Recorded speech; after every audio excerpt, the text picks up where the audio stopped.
Please stop looking at yourself as a perpetual beginner in your target language. I want to share with you 2 stories from my own life to illustrate why that mindset shift is so important. My name is Franklin, and this is first1000hours.com. I'm here to inspire and motivate you to complete your first 1,000 hours of your language learning marathon. I don't teach languages, but I share an out-of-the-box mentality to help you learn languages on your own in a real-world context. And this is why I believe these 2 stories are so important to share with you today. So the first story was last year, and someone asked me to translate bookmarks into Spanish, Bible-based bookmarks into Spanish. I said yes. Months went by, I didn't do anything. The person followed up with me and said, hey, Franklin, what's happening with the bookmarks? And I didn't know what to say. Now, what had gone on in my mind during those months is, just a minute, I can't do this. Number one, I'm not a native speaker in the target language. I'm not a native speaker of Spanish. I am not Google Translate. Google Translate does a better job than me. What in the world can I contribute to this project? And so I WhatsApped Connie, and I was saying the same things basically to Connie. And I also said, Connie, I think I need another year to learn Spanish. I'm not ready for this. I'm not a native speaker. What can I do? I can't do anything. I need another year. And so I talked to Connie. She's my language motivational partner. She has done a translation project before. She translated a book from Portuguese into English. And so I thought she might agree with me. But then she shared with me on WhatsApp something that was something I needed to hear, and I believe that this is something that you need to hear as well. This is what she said to me.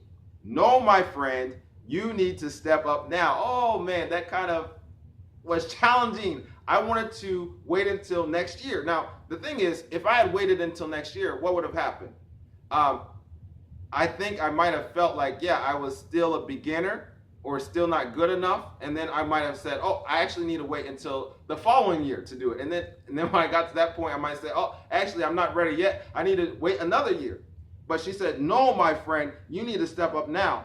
I would take each English phrase, write it in Spanish the best you can, then run your Spanish through Google Translate and see what the English looks like to you. Make all the necessary tweaks. Then when you're all finished, show it to the nearest Spanish speaker and see what they think. There are times in life when we think we aren't ready, but we need to step up and do it anyways. This is very important to remember in language learning. Language learning is not about feeling comfortable. People that feel comfortable are at low levels in language learning. If you want to get to the next level, you have to get out of your comfort zone. It's like required, a required mentality to have in language learning. She said this as well. Nobody expects you to write the next classic Spanish novel. These are short Bible things to write. God will help you too. I never thought I was ready to speak Portuguese, but finally one day I decided I was now a speaker of it, and it was time to start acting like it. You are a speaker of Spanish, not just a learner anymore. My definition is when you've had your first conversation. Look at tiny kids. Even if they are babbling along, nobody would say they aren't native speakers of their own languages. They just aren't very good yet. It's important to think of yourself as a speaker now because you'll start acting like it. So I had a decision to make. Was I just going to look at myself as a perpetual beginner, or was I going to start looking at myself as a speaker? I chose to look at myself as a speaker, and this is what I told Connie, or wrote back to her. I told the person with the bookmark project that I still want to do that, and I asked him to give me until 11:59 p.m. Sunday to finish the first translation. So thanks for the encouragement to put my feet in the waters of translation. This is a big step, but I think it's a needed step because I believe it'll help me grow and help others in the process. So I prayerfully undertook the project, and I realized as I did the project that there were things that I could contribute. Before I get into that, I want to let you know how I did this. I just basically took Connie's advice, and what I did is I got the bookmark, I copied and pasted the English translation into Google Translate. I tried to look at the translation to make sure it looked as good as it could look from my understanding of Spanish. And then I have a network of people I know from the United States and at least 2 other countries that I use for this project. and they would give me critiques or whatever, or say, oh, it looks okay, or whatever, or they might say, hey, this word is better than the word that Google Translate suggested or whatever. So that was helpful. Then I shared that with the person that was over the project, and then we might have time for or room for another iteration of corrections or something like that. But I was able to do the project, and what I realized is I have things that Google Translate doesn't have. For instance, Google Translate doesn't have a network of Spanish friends that it can help to do a translation of a Bible-based bookmark. Google Translate also isn't a Christian, and it does not have a personal relationship with Christ or the Bible that can help with the translation project. So, and also Google Translate doesn't know about different websites that can go at the end of the bookmark that are going to be relevant for Spanish speakers to know more about maybe the end time prophecy of Daniel 2 or health. So there are things that I could do that Google Translate couldn't do, but it's good to still use technology as much as possible to help facilitate the process of translation. So I am thankful for Google Translate. So my question to you is this: are you looking at yourself as a perpetual beginner? So if you are doing that, then like I said, you will only get to so far in your language learning growth, because in order to grow, you have to have challenges, you have to have struggles, you have to have difficulties, you have to get out of a comfort zone. That's the only way to grow in language learning, in my opinion. Or do you look at yourself as a speaker? That might not mean that you're a native speaker or looking at yourself as a native speaker. I don't want you to lie to yourself, but I also want you to challenge yourself.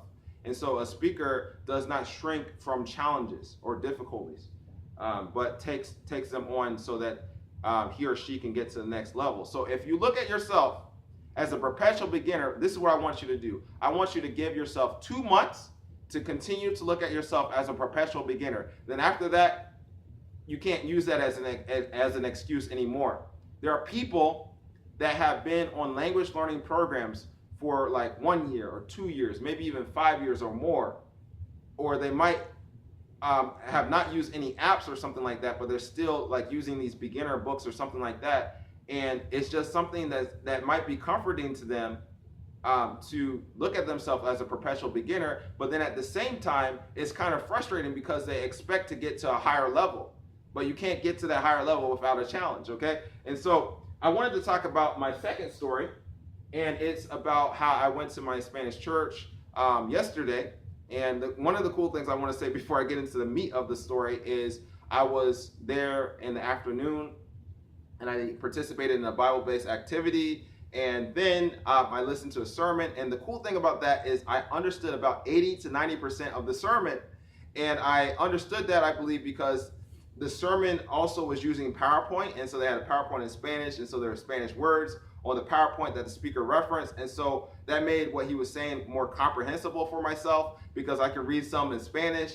I'm not saying that I understood 80 to 90% of what everybody said, but the sermon specifically, I understood about 80 to 90%. But then after the sermon was finished, I went to the free literature section of that church, and I saw this book. It was called Los Escoge Dos, or something like that, basically meaning the called and chosen of God. And so I was just looking at the book, and I opened it up, and I was just reading it, and I didn't understand everything I was reading, but I was just challenging myself, kind of trying to figure out what did I want to read next in my Spanish reading. And so I was just carefully at the reading of the free literature section, looking at this book and other books, but specifically I was looking at this book, and someone came and just talked to me and asked me how I was learning Spanish, and then also said, hey, this is a good book to read. And then he asked me also, hey, do you want to see other books that are not even at this section? And I said, yeah, I would like to see that. And I went with him eventually, and I was able to get some other books. I want to show you some of them. I was able to get Santa Biblia. I was able to get another Bible in Spanish. I had lost my bilingual Spanish book when I went to a youth conference in Houston, so I was really happy to get this book. And I've actually already read most of John 4 in this book, so that was cool. I also got this book, Las Respuestas de Dios en sus Preguntas. It's a Bible-based book, having questions and answers from the Bible. It even talks about like what happens when you die and other things like this. So I have seen this book in English, but I've never read it in English. I've never read it in Spanish. So hey, this might be a good book for me to read as well. And I got this one that I really want to read, El Gozo de Vivir. And this is about the pleasure, I think it means like the pleasure of living.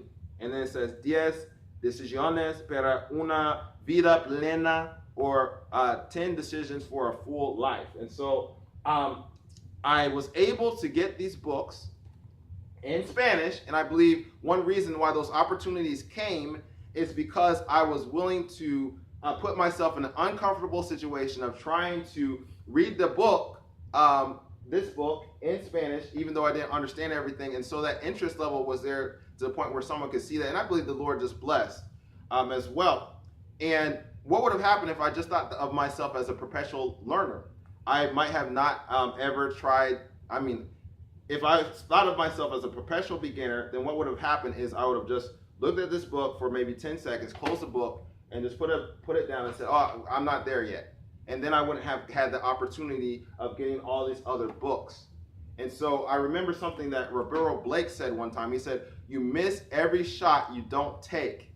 And that's just so true. We have opportunities to grow, and perpetual beginners, those people that have that mentality, will miss opportunities. I don't want you to be like that. So I want you to continue to look at yourself as a speaker. Now, and I want to share with you something that I put on my channel to help you push yourself into your target language, and that is something that allows you to watch YouTube videos in your target language from day one using a Google Chrome extension called Dual Subs. And I'm going to put a video, I'm going to put something on your screen so you'll be able to click on that video and watch that. I want to encourage you to continue to learn languages in a real world context. My name is Franklin, and this is first1000hours.com.